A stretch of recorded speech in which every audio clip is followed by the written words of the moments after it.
राजधानी रांची में एक बार फिर बुलडोजर एक्शन देखने को मिल रहा है। इस बार बुलडोजर एक्शन सुखदेव नगर थाना क्षेत्र के इलाके में देखने को मिला। जब बुलडोजर वहां पहुंचा तो आम लोग विरोध में आ खड़े हुए। आम लोगों का कहना था कि जिस जमीन पर उन्होंने मकान बनाया है उस पर बाकायदा बिजली का कनेक्शन है, वो जमीन उन्होंने खरीदी है 5 लाख रुपए कट्ठा और उस पर सालों से रहते आ रहे हैं। ऐसे में उन मकानों को तोड़ा जाना उनके साथ सरासर नाइंसाफी है। वो जाए भी तो कहा जाए, ये सवाल था। और देखिए, इसके बावजूद प्रशासन का एक्शन हुआ। प्रशासन का भी कहना था कि अदालत का आदेश है, लेकिन लोग आज आक्रोशित लोग आज सड़कों पर उतरे। हमारे साथ सौरभ हैं। सौरभ, देखिए, ये मामला जब आया, बुलडोजर एक्शन हुआ तो काफी देर तक हंगामे की स्थिति रही थी। पुलिस को लाठीचार्ज करने की नौबत भी आ गई। आज भी इस पर विरोध प्रदर्शन हुआ है। क्या हो रहा है इस पर? जी बिल्कुल, देखिए, राजधानी रांची के सुखदेव नगर इलाके में बीते दिन जिस प्रकार से झारखंड हाईकोर्ट के आदेश के बाद दखल दियानी को लेकर जब प्रशासनिक टीम और जो जिला पुलिस की टीम है वो दल बल के साथ जब उस इलाके में पहुंचती है और जब बहुमंजिला इमारतों को, उन तमाम घरों को तोड़ा जाता है, तो बीते दिन भी इसको लेकर भारी विरोध का सामना प्रशासनिक टीम को करना पड़ा था। हालांकि उन्होंने आक्रोशित लोगों से ये बातें कही कि ये हाईकोर्ट के आदेश का पालन किया जा रहा है और ये हाईकोर्ट का जो आदेश है उसी के अकॉर्डिंग ये पूरी कार्रवाई की जा रही है। हालांकि पूरे मामले की बात करें तो जिस प्रकार से लोगों का कहना है कि वो वर्षों से यहाँ रह रहे हैं, ऐसे में वो पूरे तरीके से बेघर हो जाएंगे। उन्होंने आरोप लगाया है कि प्रशासन ने इसको लेकर ना तो चेतावनी जारी की, ना ही कोई लीगल नोटिस उन्हें पहले दिया गया था ताकि वो यहाँ से अपने घर को खाली कर सके। लेकिन दूसरी ओर इस आरोप पर प्रशासन का कहना है कि उन्हें इस बात की जानकारी पहले से दी गई थी कि झारखंड हाईकोर्ट ने इस जमीन को, इस इलाके को जो लगभग 12 घर हैं उन्हें भूयरी प्रकृति का साबित किया है। ऐसे में जो अगला पार्टी है, यानी कि जिसकी जमीन है, उन्होंने एक तरीके से जो केस किया था उनके हित में ये फैसला झारखंड हाईकोर्ट ने दिया है, जिसके बाद ये पूरी बुलडोजर एक्शन की जो कार्रवाई है वो की जा रही है। लेकिन बीते दिन जिस प्रकार से कई घरों को तोड़ा गया, जमींदोज कर दिए गए, लोग बेघर हो गए, इस दौरान कई लोग अपना आपा खो बैठे। प्रशासन से उनकी नोकझोंक भी हुई, प्रशासन को थोड़ा बल का प्रयोग करना पड़ा। कई लोग वहां बेहोश, हताश होकर गिर गए। इस दौरान सीपी सिंह जो रांची के विधायक है वो भी पहुंचे। उन्होंने प्रशासन से आग्रह किया कि इन्हें पुनर्वास के लिए कुछ समय दिया जाए। लेकिन इसी के विरोध में आज कई लोगों ने, सैकड़ों की संख्या में लोगों ने रातू रोड को जाम किया।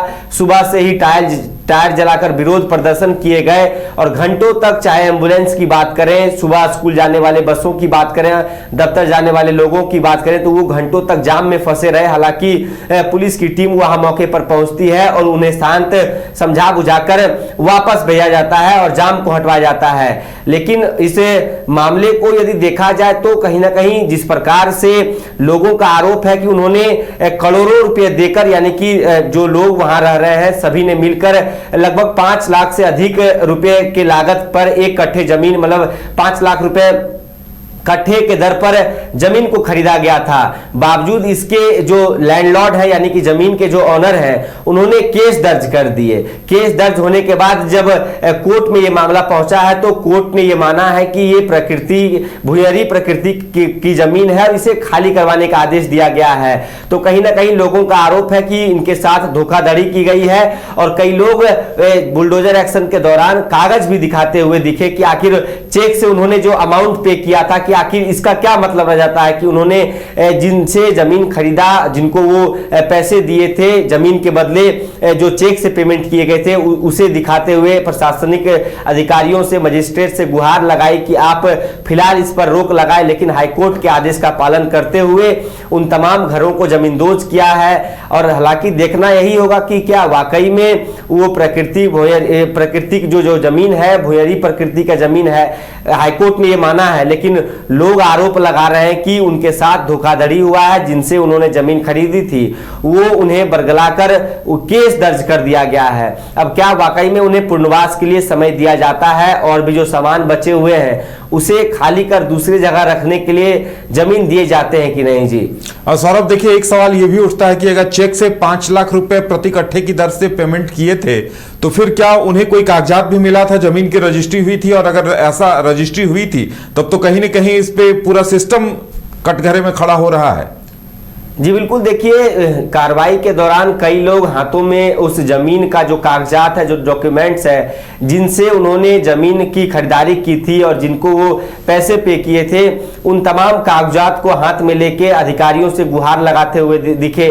लेकिन जो जिन अधिकारियों को वहां डेप्यूट किया गया था, उन्होंने साफ शब्दों में कहा है कि झारखंड हाईकोर्ट के आदेश का पालन किया जा रहा है, सरकारी काम में आप बाधा ना डालें। लेकिन यदि इस प्रकार की कोई बातें सामने आती है तो कहीं ना कहीं तमाम जो विभाग है या तो जिस प्रकार से लिखा पढ़ी हुई होगी दोनों पक्षों की ओर से, खरीदने वाले और बेचने वाले की ओर से, तो कई लोग कोर्ट के दायरे में आ सकते हैं, कटघरे में खड़े हो सकते हैं कि आखिर वाकई में उस जमीन को बेचा गया था कि वर्षों से रहने का जो लोग दावा कर रहे हैं, जो दखलदियानी के बाद जो ये विरोध प्रदर्शन किए जा रहे हैं, ये लाजमी है कि उन्होंने वाकई में पैसे देकर उन जमीन को खरीद कर वहां अपना आशियाना बसाए थे जी।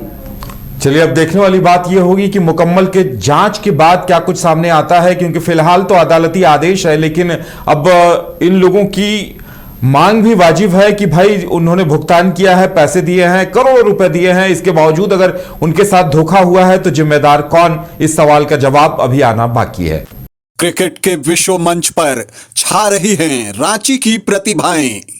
इन प्रतिभाओं को संवार रहा है जेके इंटरनेशनल क्रिकेट एकेडमी। अनुभवी कोच की देखरेख, सुविधाओं से लैस जेके क्रिकेट एकेडमी अनुशासन और आत्मविश्वास का विश्वास भरा सफर।